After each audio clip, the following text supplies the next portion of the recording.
的槽。我这个是顶层，建筑110，套内只有90，不含阳台的面积。因为资金有限，我只准备10万做硬装。家里人都劝我让我做普通的窗户，这样可以节省成本。但是我觉得这么8米长的大阳台，不做落地窗简直太可惜了。你们看一下采光是不是特别的擦黑？对于装修该省的地方要省，但是落地窗我是一定要做的。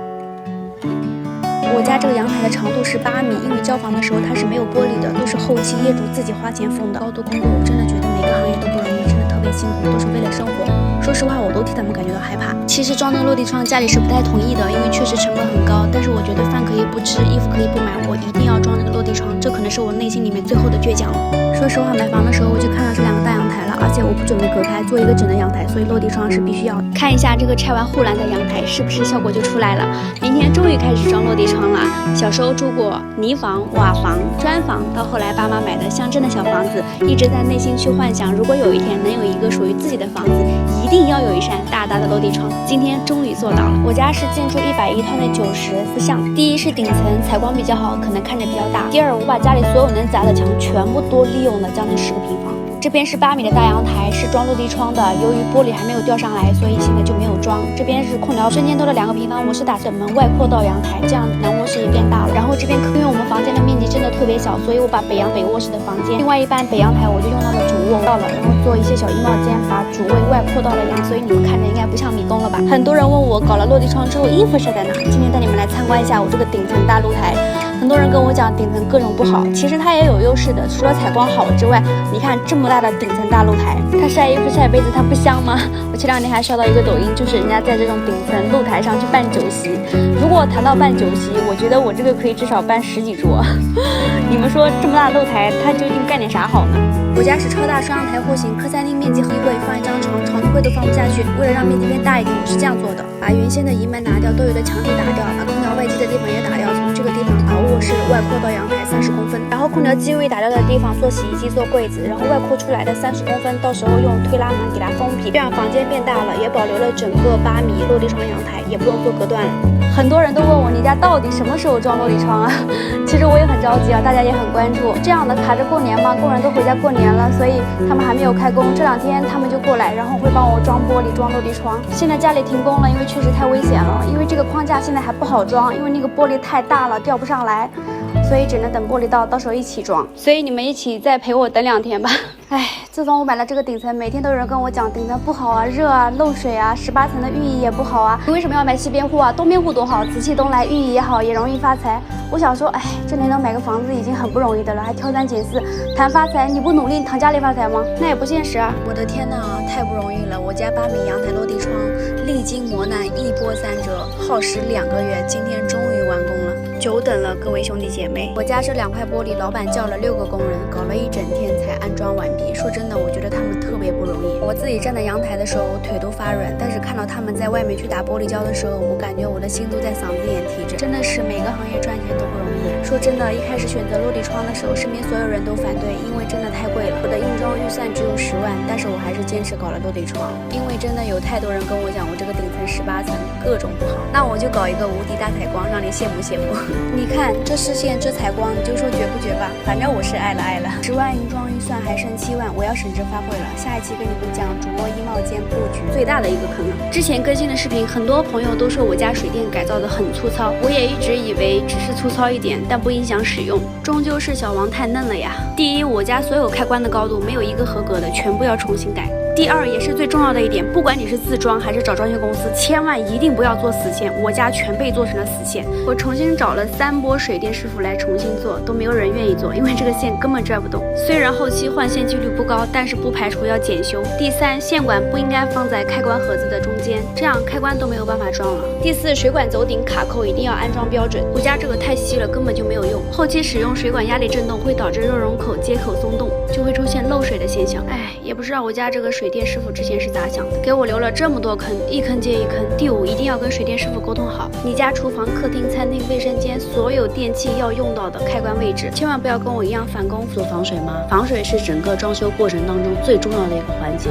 一定要慎重。我家的防水是自己做的，今天来跟大家分享几个重要的点，避免后期踩坑。第一步，在做防水之前，一定要把墙面、地面的边边角角清理干净。第二步，用水泥砂浆找平铺。第三，一定要再刷一次。第四，所有准备工作膜做好就可以开始自己刷防水了。我家除了淋浴区墙面刷了1.8米，其他都是正常做的。第5是最重要的一点，也是很多人会忽略的一点，就是在做完避水试验之后，铺砖之前一定要用水泥砂浆把地面找平保护起来，一定要做。利于2次排水，也可以看一下地漏湿处是不是最低点。2是保护防水层在贴砖的过程当中不会被破坏，所以提醒大家这道工序千万不能省略，不然以后会有大麻烦。明天更新我那乌漆嘛黑的卫生间贴完砖的样子。是砸完墙之后的阳台，我把能砸的都砸了。我觉得寸土寸金买的房子，必须要把每一个空间都发挥到极致。这里是原先空调机位的地方，因为深度比较深，将近2个平方左右，所以牺牲了阳台空调机位。墙体砸掉之后，这个区域刚好可以放洗衣机、烘干机和柜子之类的。这个百叶窗不让拆，是不让影响小区外立面的，所以只能用砖在里面封闭，这样隔音效果好。还有很多人问我家衣服怎么晾，我家这个阳台长度是8米，不做任何隔断，是纯休闲阳台。我也不打算做晾衣架，因为我这个是顶楼，我到时候把衣服晾在顶楼的露台，然后再买个烘干机，这样就可以了。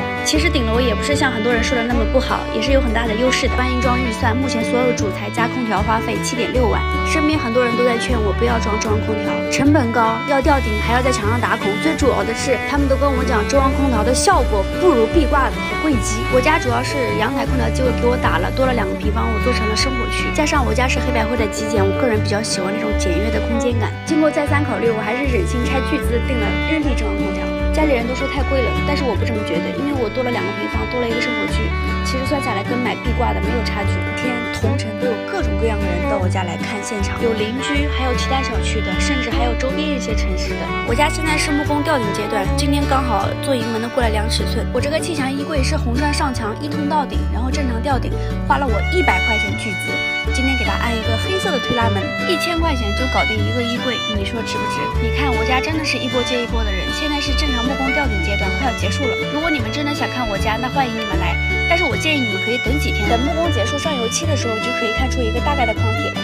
我家色调是黑白灰的极简，套内90，硬装预算10万，现在买完所有的主材还剩2万，勉勉强强应该够了，因为后期能动手的我都自己动手了。木工结束，我给大家整理清单，下一期给大家更新我家极窄边框门踩坑的注意事项。千盼万盼，终于到了木工吊顶的阶段了，意味着我的吊顶还有我的电视背景墙可以慢慢的向你们展现出来。我家是先吊顶后铺地砖，这样可以减。大阳台这一块是不做隔断的，是纯休闲阳台，所以是石膏板，整体平吊，也不留任何的晾衣架。我的客餐厅中间没有横梁，所以是整体做的无主灯设计，只有磁吸轨道灯和射灯，所以正常边吊，然后中间是下浮5-6公分。房间我是为了节省成本，只是简单做了一个双眼皮吊顶，然后正常放一个主灯就行。我家的进度还是蛮快的，今天过来的时候木工已经开始用金刚龙孔找平吊顶，3个师傅差不多4-5点茬了。如果你遇到了好的木工，手艺不错，还愿意帮你省钱，那么你一定要好好珍惜。同样的户型，同样的面积，但是隔壁邻居家却比我多用了好几张板。那么问题出在哪了呢？就是木工没有帮他去节省。我家木工工费41平，进度还是蛮快的，今天才第2天，3个房间几乎快完成了，都是做的最简单的双眼皮吊顶。师傅刚帮我把投影仪的槽留好，现在在帮我抠中央空调加长出风口和进风口。我家是黑白灰的极简，我把所有的中央空调出风口和进风口都做成了加长极窄边框。这个就是木工用石膏板做好加长的底部，然后再刷上黑漆。做这种加长的出风口，你们记得一定要跟木工师傅提前沟通好，还有一定要跟卖空调的谈好，让他给你送。明天更新客厅吊顶和磁吸轨道灯安装细节。觉得手艺呢是杠杠的，但是呢我今天的心态是真的崩了呀。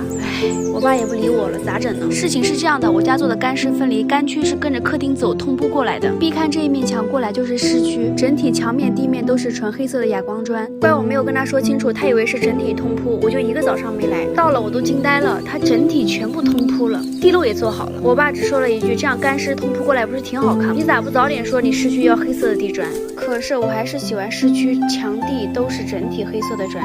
然后我爸就开始了这一系列的操作，开始扒，从中午扒完砖到现在都没理我呢。所以兄弟姐妹们，装修的时候一定要提前沟通好你的想法，不管是家人还是工人师傅，多细心多沟通，这样就会减少踩坑和返工的几率。毕竟装个房子是真的不容易啊，咱得住几10年吧，总不能让自己后悔吧。分享一下做磁吸轨道灯需要注意的几个点：第一，在你家确定装修风格的时候，就要想好到底要不要装磁吸轨道灯；第二，要让水电师傅提前前留好轨道电源线以及筒灯、射灯的位置电源线。第三，木工进场之前需要提前买好轨道，并且要提前量好尺寸，给木工师傅提前预留灯槽。在这里要特别注意的一点就是，磁吸轨道灯的尺寸大小不一，有明装的、暗装的，所以你一定要提前买好。第四，磁吸轨道灯的款式也有很多，如果你购买的是带变压器的，是需要提前预留检修口，之后维修。我家这个磁吸轨道灯的长度是4.5米一边，两边总长9米。我家这一款磁吸轨道灯是直接预留电源线就可以了，没有变压器，所以也不需要留检修口。装完灯槽，直接把这个轨道灯卡进去就可以了。不管是安装还是日后维修，都是相对比较方便的。下期更新木工阶段一定要提前预留的，否则以后每一天都有很多的邻居到我家来参观，也有很多跟我一样预算不高又想要装出效果，所以有很多来我家看装修省钱戏。500块钱做的这个电视背景墙，没有大理石，没有岩板，整体做乳胶漆，出来的效果也很完美。人工板材、油漆整体做完也就500块钱。有很多人跟我说，感觉自己装修很难，一头雾水，不知道怎么下手。其实装修一点都不难，该说不说，费时间倒是真的。我也给你们整理了一张装修流程表，从装修前期准备到每个工期需要准备什么、做什么、需要多久，开始贴砖了。大家都知道我家的砖是我爸自己贴的，我爸从14岁就开始贴砖了，现在50多，40年的工龄。要不是我死缠烂打，他都不高兴帮我贴砖呢，因为他的工期真的太忙了。我们这边铺砖费用大概31平，也有很多人会觉得这个费用比较高。铺砖真的是个技术活，也非常辛苦。我觉得5分买砖，5分贴砖吧。就算你买了很贵的砖，如果遇到一个手艺不好的师傅，一样出不来效果，也有可能会出现日后空补的现象。所以在这里提醒你们一下，找工人的时候千万不要光听报价，一定要先去师傅在现场施工的工地去看一下，只有在现场看，才能确保师傅的手艺值不值这个价钱。装修房子真的不是一件容易的事情，况且我们还要住几十年，所以我们一定要多费点心，这样就会少踩点坑。下期来跟大家分享一下我爸40多年贴砖经验和铺砖过程当中需要注意的事项。砖想要贴出好效果，是买更好的砖呢，还是找手艺好的师傅呢？以我爸贴砖40年的经验告诉我，砖一般够用就行，找个手艺更好的师傅才是王道。我爸说贴砖40年遇到最多的一个现象就是，很多人在装修买砖的时候会考虑瓷砖本身的质量好坏，认为瓷砖好贴出来效果才好，有的不惜花大价钱去买好的瓷砖，却在铺贴工费这一块不舍得投入。我们这边贴砖31平，还有很多人觉得贵呢。我们邻居就是花了2.5万买的瓷砖，结果找了一个低于市场价的贴砖师傅，结果踩了很多坑，卫生间的壁龛也没有做好。我当时就问他，这么好的砖，你为啥不找一个手艺好的师傅来贴？邻居的回答是，瓷砖是有品牌的，但是贴砖师傅他是没有品牌的。我买一个好一点的砖就行，但是师傅都是一样贴的。如果是你们会去买更好的砖，还是找手艺更好的师傅呢？下期给大家分享我爸贴砖40年给大家统计出来的铺砖注意事项，聊卫生间省钱小妙招。现在很多人装修都会去选择大理石蜡槽，第一易排水，第二美观，第三实用。但是该说不说，这个大理石蜡槽是真的贵呀。我家直接是用了墙地一样的砖做的蜡槽，蜡槽尺寸是60×90，做的双向蜡槽，这样防滑效果会更好。整体成本只花费了100多就搞定了一个淋浴间的地面蜡槽，是不是也很香呢？所以如果你跟我一样装修预算不多又想要出效果，可以跟我一样直接做瓷砖蜡槽，既可以节约成本，而且也实用，最主要的是还有酒店的那种感觉。重点是保证效果的同时，一下子省了好几千啊！装修要花钱的地方真的是太多了，所以我们能省的一定要省。很多人都在问我，主卧利用北阳台样了，这个是原先的样子，主卧的面积很小，把原先的主卫改成了衣帽间，把北阳台隔出了一块做了主卫，淋浴和马桶都是用的原来的下水，做了移位器。如果你家也要做卫生间移位，尽量去跟楼下邻居去协商，能打孔尽量打孔，不能打孔的只能跟我一样做移位器了。做好移位之后，切记防水一定要做到位。我家自己刷完防水之后，然后我爸就开始贴砖了。这个卫生间的砖我选的哑光深灰色，你们觉得好看吗？这个就是利用阳台改卫生间改造完的样子，虽然面积小了一点，但是在主卧里面够用了。小户型的房子想面面俱放，还是建议一定要改。这样一改动，整个主卧和衣帽间的面积都扩大了很多，而且也有了卫生间，还实用。重点是我那梦寐以求的衣帽间终于有发挥的地方了。重要的环节就是油漆阶段了，3分面7分底，腻子粉没选对，后期不仅甲醛高，还容易开裂。腻子粉的品牌和种类真的太多了，装修公司一般会选择20左右一包的。因为我家是顶楼，所以我选的是某邦的耐水腻子。如果你家厨房间、卫生间做了石膏板吊顶，那么也需要用耐水腻子，其他地方用普通腻子就可以。切记，师傅在搅拌腻子的时候，现在的成品腻子只需要加清水搅拌即可，有的是墙面会更牢固，千万不要去。终于不再是巨手无比的绿顶和毛坯墙体的样子了。师傅说，第一遍腻子是耗时最久的，也是最难的，因为基层处理的工序真的是太多太重要了。基层处理不好，后期腻子挂的再好也没有脱落开裂。我家全屋吊顶了，所以就省略了这个环节。第二、3要根据墙面的平整度来决定要刮几层腻子。我家墙面需要刮3层，顶部是2层。第4，全屋墙角以及转角对接处要用阴阳角条找平，增加墙角的牢固度。第5，不要全屋挂网网，能省一点是一点。只需在石膏板拐角拼接处、新旧墙体、水电开槽处局部挂网就可以。第六，所有吊顶螺丝钉眼切记一定要用拉法机做防锈处理，不然后期一定会开裂、鼓包、有锈斑。最后是你们期待我耗巨资100块打造的气墙衣柜也开始挂腻子了。等墙面刷好乳胶漆，就给你们分享具体做法，还有柜门的安。